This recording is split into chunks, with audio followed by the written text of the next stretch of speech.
What's going on, guys? Winter Kills here, and welcome to round 2 for my locals this past weekend. And on the feature today, we've got Invoked, Shaddoll, Dogmatika versus VW. I know last round we had Invoked Shaddoll as well.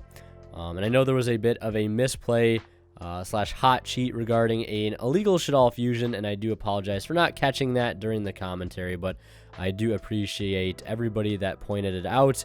And did so in a respectful manner. But let's get into this one here, and us also, as they decide to roll some dice here, see who you guys thought was going to win this particular feature match. About 500 votes as I'm recording this, and about 55% saying Invoked Shaddoll Dogma would be taking the dub. And taking a look at the highlighted comment from Stubbs TCG, they say, whoever wins the die roll will take the match. So let's see if that ends up being true here. So Invoked Shaddoll getting started here. Going first, obviously, as per choice, with Nadir Servant, dumping a copy of El Shaddoll Apcalone from the extra deck to the graveyard in order to add Dogmatika Ecclesia from deck to hand. And, of course, he's now going to activate Apcalone in the grave to attempt to probably grab Shaddoll Schism, grab any Shaddoll card, of course, but Schism being the most popular choice, but that is going to be shut down by Psyframe Gear Gamma. And going to negate it, so he does not get that search of Schism. Schism can be a rather potent card. I mean, I should say extremely potent card against a deck like VW, because they give you that perfect window to activate a card like Schism. Activate Lulu, target Kinglong, right? Chain Schism. Winda hits the board. Then Lulu hits the field. Winda sees that one special summon, and then basically if you don't have the out, the turn is over. I guess Kinglong may be a bad example because it can negate the window, but literally any other example holds true. But then I guess with that in mind, Virtual World does have a very good out to Schism, which is or Winda rather, which is very nice to know. But Ecclesia is going to add punishment, and I believe our Shaddoll Invoke player has Fleur-de-Lis, Invocation, and Nibiru in hand, so some really solid cards to have here against this particular deck. He will not be able to do much else after resolving the Ecclesia, of course, locked out of the extra deck for the rest of the turn after he uses the search effect, and may lock himself out of the extra deck one more turn if that punishment resolves.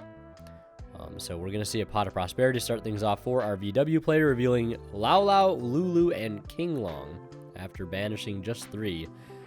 Some pretty solid reveals here. All really good. I think, obviously, Lau is probably not as desirable in this situation, but I think going for the Lulu makes the most sense, so long as you do have the way to, activate it and get your combo started, which he does have Lily in hand, so of course he could normal summon the Lulu, activate Lily, and then, get into Vermilion Mech later on, pop itself, by banishing the Lulu, and then Vermilion Mech can add back the Lulu to fire off from hand once you already have your board on some of your other engine cards already established. But taking Kinglong, I feel like, also works just as well, since he does have the E-Telly in hands, and the E-Telly can, of course, tutor out the Lulu if he needs it. And he does have basically the in-engine out to a card like Winda in hand here. So he's going to activate Kinglong, and then we're going to see him activate Lily, which will target to send, and then send a card of the third type. So we'll see him either send Janwu here, or Chuche, if I understand VW correctly. As he's targeting a spell, sending a monster, and then he'll have to send a trap of the third type. And I believe the only 2 options are either Janwu or Chuche. Janwu being the Reborn in the grave, and Chuche being the level mod as well. So looking through the deck here, granted only 2 options, so making things not so complicated, but going to dump Chuche here for the level manipulation in grave, and going to just summon the Lily and go into the battle phase and attack over the Ecclesia for 150 damage, not 300 here as he put down on his calculator, because the VW player is currently under the restriction of Pot of Prosperity, making it so he can only deal half damage for the rest of this turn. We're also going to see an E-Telly here in the battle phase that is going to special summon out Lulu from the deck, which is pretty nice. He'll also get Nyan Nyan back as well, coming out as a tuner. But we'll see if he has any response to the resolution of Nyan Nyan. We know he has punishment, and if punishment fires here, it could be actually very, very potent. I feel like maybe there was possibly, I mean, I'm not a VW player myself, but maybe a better way to play around the possible punishment. But then again, that may be very hard. I mean, with the knowledge that we have as the spectator, you know, knowing that he has Fleur-de-Lis in hand, and if he were to go into the extra deck, well, I guess since he did a good job at clearing the Ecclesia early, I feel like you can kind of just save your resources to force the punishment to make it so it doesn't get as much value. Because right now, as it stands, he could send Entis to blow up 2, Lulu and Nyan Nyan included, which would be very, very good hits right now. Or he could just go ahead and send off an Apgalome, which is going to clear the Nyan Nyan or the Lulu just the same, and add him a copy of Schism at a discard. And we'll see what that discard is going to be. And looks like it's going to be Wendy. That is a pretty good one to discard. So he's going to be able to special summon a Shaddoll from his deck in either face-up defense or face-down defense. And summoning the Beast makes the most sense in face-down defense, because next turn, if he flips that face-up, he will be able to draw 2 cards and then discard 1. Hardly a drawback in a deck like this. Be able to trigger more Shaddoll effects in the graveyard. Nibiru also in hand here too. Something you can't forget about in this particular matchup. Nibiru, I find, is pretty strong against VW. Can be played around pretty easily given the right opening hand, because I believe some builds can get Crystal Wing on board at the 5th or 4th summon, thanks to Ultimaya Zolkin. And then we're going to see him just make Shen Shen here in main phase 2. And he's going to banish the Chuche, I guess, to level manipulate the Shen Shen. And I'm assuming he's done this just so if he does have a set Chuche here, he can make it live by having that, at least that minimum requirement of having 2 banished VW cards to return to the deck to pop a card. We're going to see him flip up Beast. That is going to be met with an Imperm, because Pot of Greed plus a free discard outlet is pretty good, I heard. Basically like a mini Graceful Charity, if you will. And we'll see what the next play is from here. It looks like he has a Squamata in hand. It looks like he's going to just set the Squamata and set Shaddoll Schism too, which like isn't so bad. You know, you do have the... he could actually make Wendigo and send off the Shen Shen, which is funny. But I doubt he is on Wendigo. And of course, if the Squamata is flip face up, he can pop a card on the field, which is pretty strong. But he won't do much else past that. Passes over to our VW player, leads with the Desires, banishing 10 to draw 2, Ash, and it looks like another Desires. I mean, yes, that is a possibility, but, you know, you still ended up drawing 2 cards. And one of those cards can get you 2 more cards on the following turn. So, I mean, yeah, it definitely could be worse. Plus, let's not forget the fact that Shen Shen is an extremely good card on its own. Not only can it recur itself from the grave very, very easily in a deck like VW, but it also is just like a walking floodgate, right? Any card sent from the field is banished instead. And going against a deck like Shaddoll could be really, really strong. Except I would argue that Shaddoll has a really good counter to a card like Shen Shen, and that of Shaddoll Fusion, because of course the ability to fuse from deck is a very real possibility for Shaddoll. So you can basically guarantee all your effects, because they do have a monster special summon from the extra deck, allowing you to dodge that floodgate of Shen Shen. But now we're going to see in the end phase here a copy of Schism get activated. And in response, we're going to see him activate Chuche, which will return 2 of those banished cards, banished VW cards, back in the deck to destroy Schism. Schism should be banished here because of Shen Shen, which is actually kind of important to remember. But, you know, it is what it is. Players do forget things in the middle of the game state, and then it is just accepted game state at that point, as unfortunate as it can be sometimes. But we're going to see him flip up Squamata to start his turn, and that is going to clear Shen Shen very, very easily. We're going to see him activate Meltdown. That is going to be ashed, which is a very, very good move, because this is one of those scenarios where our Invoked Shaddoll player has drawn Invocation with no Alistair, And allowing the Meltdown to go through would ensure him an Alistair. Alistair would be normal summoned. He would Ash the Alistair and be very disappointed to find that he had the Invocation in hand. And basically, Alistair's text would then read, your opponent discards Ash Blossom and Joyous Spring. So a solid Ash there. And we'll see him attacking with Squamata and pass, as he can't do much else with Fleur-de-Lis, Nib, and Invocation in hand. And our VW player is going to top deck the absolute stones in that of Lulu. I mean, I don't honestly think you could ask for a better top deck at this point. Lulu is going to dump Kowloon to add Lao Lao, which is basically your one-card Xyz/Synchro play. Really good follow-up card to have here, especially going into a board of no interruptions, the opponent only having 3 cards in hand, and really hasn't been able to do much to establish his engine so far this game. And this is one of those situations where, yes, we, the viewer, have that hindsight, but this is one of those situations where you've got to assume the worst, right? You know, if it's too good to be true, if it seems too good to be true, it usually is. So you could be safe to assume that the cards in hand are most likely hand traps that the opponent is waiting to use. And in a situation like this where you've gotten the best top deck and you can decide the pace of the game at this point, you know, playing around one of your biggest counters, which in this case is definitely going to be Nibiru, is the way to go. And this deck definitely has a way to do it in the form of Zul'Kan Crystal Wing. And here at Summon 3 on that Lily, he has the way to do it. He could just synchro both Lily and Lao Lao into Zul'Kan, and that would allow him to set the desires and trigger Zul'Kan to summon Crystal Wing. And I saw the Crystal Wing in the extra deck, so we know it's there, but unfortunately we are going to see him summon out the Shen Shen, which makes the anti-Nibiru play pretty much impossible at this point. I mean, Shen Shen is great, don't get me wrong, especially now that it's been brought back from the grave, so it'll turn off Shaddoll Fusion, being able to fuse from the deck, and just simply acting as a nice on-field floodgate that does not give his opponent any advantage. And now I'm also a little confused because I don't know how our VW player has made Vermilion Mech with 2 level 6s. I did not see a Chuche Engrave drop the level, so unless I'm missing something, that was a potentially illegal Vermilion Mech. So, I mean, it is what it is. We're going to see him banish Lao Lao regardless to pop this Squamata.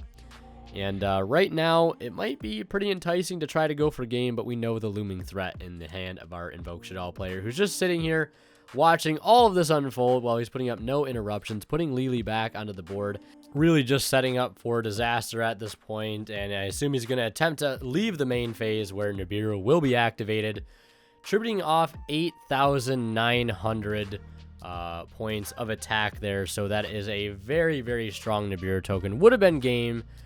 So we can see why he would have brought out the Lily, but man, oh man, you've got to expect the Nibiru, something you cannot afford to do sometimes. Calling the opponent's bluff doesn't work all the time. Similar thing happened to my brother who was playing on DB earlier. I was helping him out, you know, doing a little bit of coaching, not so much though, as he, you know, still learns the ropes of the EM deck, the Earth Machine deck, and we had a similar situation where we decided, you know, let's slap the Gaia Charger on the Stormer for that extra 100 damage, and that ended up being our 5th summon, and Nibiru was dropped. Luckily, it didn't matter, but, you know, it very easily could have due to a really strong top deck. But fortunately enough here for our VW player, our Shaddoll Invoke player has not drawn any engine cards here and is going to turn the Nib into defense and set a card, which I'm actually not sure what it is at this current point, but we're going to see him summon Fleur-de-Lis, and I'm assuming he's doing this to block damage.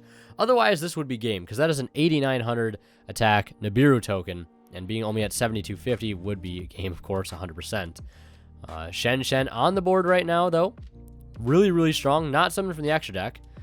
And, whew, my goodness. Talk about a top deck right there. Talk about a top deck.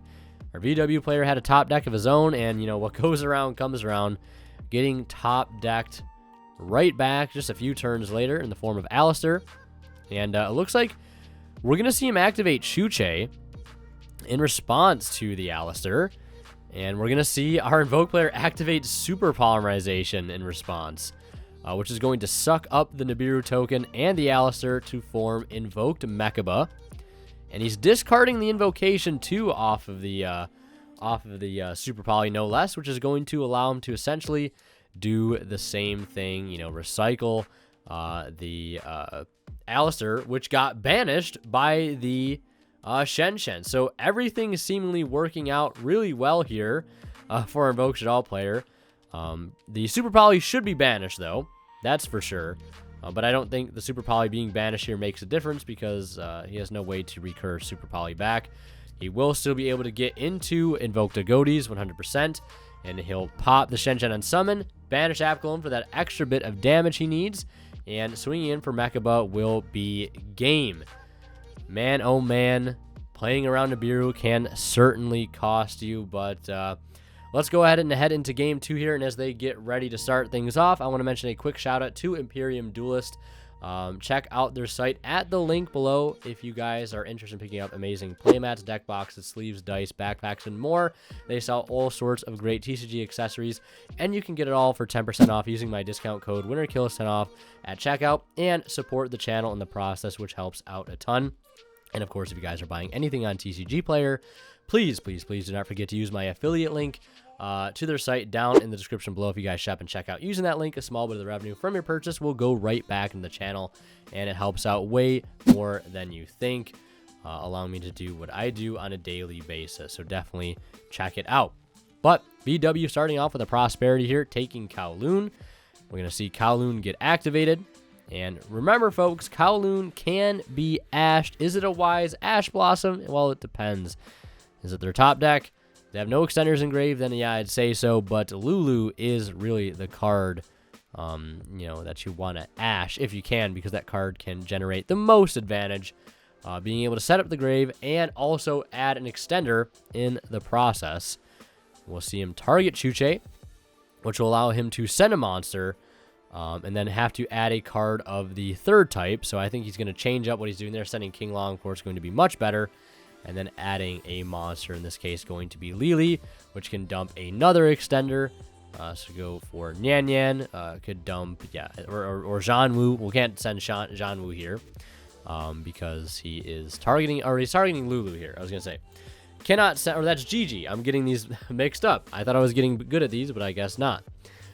So dumping the Chuche after targeting Lulu, that'll secure the end phase add back off of Gigi. And now we're going to see him activate King Long, which will banish itself from the grave to add a VW card. And that will resolve a discarding Zhanwu. So pretty good setup here so far. Playing around Nib, going to be easier said than done here. Actually, not so much. I was going to say is you have a way to Zulk in here, but he definitely has a way to a monster negate in the form of Bamboozling Gossip Shadow, which basically can turn any card effect, any monster effect, into both players draw a card. So maybe perhaps not going for the Bamboozling Gossip Shadow here. I mean, you either go Shen Shen or you go Gossip Shadow. He's only summoned 2 monsters here, and if you don't have anything else to extend with, you don't really need to go for that. So I think establishing Shen Shen is much better, and he will luckily see that play here. But going, he could continue to extend, definitely. He has Lily too, so I'm not, like, I feel like he definitely could have gotten to Crystal Wing too with this board. Again, I'm no VW master, but I feel like it could have also been achieved with having Lily and Lao Lao in hand with that particular setup. He'll also set a skill drain. In end phase, we're going to see Gigi, I believe, not add back. I think he's opting to not add back since he forgot in the end phase himself, which is understandable, but, if the opponent is willing to let you add back, especially, I mean, this is a locals, right? It's nothing too serious, but it is still fun to watch these matches back and try to learn from them at the end of the day. At least that's what I try to get out of it, especially if I'm on the feature match too, right? Sometimes losing can be more valuable than winning. But we are going to see Shaddoll Fusion get activated, and this is going to bring up a pretty interesting interaction, and basically the way sort of cards will resolve and what order they resolve in. So it's obviously going to be Chainlink 1, Apicalone, Chainlink 2, Wendy, Chainlink 3, Dragon. Dragon is going to target the set, because, I mean, you might as well just force out, like, I mean, you don't really care too much about Chuche here, I believe, if you are the Invoked Shaddoll player. So getting rid of the other back row, I think, is more valuable. And also, the Shaddoll Fusion would be banished because Shaddoll Fusion would fully resolve before Apclone would have a chance to negate Shen Shen. So that actually should be banished here, I believe. Correct me if I'm wrong. But, man, you can't be forgetting these things, folks. Oh, my goodness. It is what it is, and I do apologize. But I do believe that the Shaddoll Fusion should be banished, even though Shen Shen is negated, because I don't think Shen Shen was negated in time, before Shaddoll Fusion had to hit the grave. But we're going to see Wendy still set beasts from deck. That's still all fine and dandy, because those cards are able to hit the grave. And the normal summon of Alistair, successful at adding Invocation. And now we're going to see him link into Gravity Controller, which is great. Now that Shen Shen is turned off, because he can go ahead and send Apclone to the grave, which will add the Schism. And he'll discard Aerial, which is huge. So he'll be able to banish 3 from the grave, getting rid of Genre and the other 2 VW names. Chuche has been made live in the process, but, it's not really too big of an issue. We're going to see him link into Almirage, then into Secure Gardna, the securest of Gardnas. And now we're going to see him activate Invocation. And it's actually interesting here to see that he actually has a trap in hand. So he can actually negate the Chuche if he wants to, because I think oftentimes Mechaba doesn't really get to negate traps. But deciding not to go for the Mechaba here, actually just going to banish Apclone and Alistair. And that's going to clear Shen Shen. And he'll recycle the Invocation back to the deck, adding back Alistair in the process. So we'll see where he goes from here. Only has about 4,000 damage on the field. So, I mean, it's a decent chunk of damage. Could definitely be a lot better. But, I mean, you'll get in damage where you can. And I think he's just going to set 2 and decide to pass turn. Now, Chuche can only pop face up, so the back row are safe for the time being. And another Lulu, man. Unless I'm missing something, these top deck Lulus are coming like back to back almost. So Lulu will target Chuche, dumping King Long, and he'll go ahead and get to add the 3rd type, which is going to be GG, which hopefully will not forget this time around. And Lulu will get summoned to the board. Lulu not getting summoned to the board. I'm not entirely sure why, if I'm being totally honest. But now we're going to see him activate GG, targeting Chuche, and that will send off another King Long, ensuring the end phase add back. Oh, he popped it with Ogodes. My bad. I'm like, well, how did this happen? What is this magic? But, of course, Ogodes, I forgot, has that effect. I believe when something is special summon, he can pop. And it'll just clear the Lulu off the field anyways, making it so he cannot target a monster with the GG. And he'll try to activate Schism, and Chuche will be there to check it. And then we're going to see him follow up with Lily to dump a spell and a monster. Summoning itself to the board, unfortunately, does not have tuner access, but he does have Lao Lao in hand, so that could come in very, very clutch here, so long as the other set card for our Invoked Shaddoll player is not super crazy. He will be able to play through these interruptions. Now, he does have another Nibiru in hand, so... And, I mean, we're in that situation again where he could potentially maybe have played around it here, because he does have the Zolkin play, but he does not have a card to set. And I don't know if he essentially had a way to set a card, but Nibiru is going to come down again, and it's actually going to decide game 2 here. You hate to see it, but our Invoked Shaddoll player had the sauce. A little too much sauce will do you in on any day of the week. So, yeah, that's going to do it for this match. I hope you guys enjoyed. If you want to check out more of my content, click on one of the videos popping up at the bottom of the screen right now. And last but not least, I want to give a huge shout out to our Divine level channel members who go above and beyond to support, and they are Cadillacs 84, Pony Stark, and Keith Sidgers. Thank you guys so much for your extremely generous support of this channel.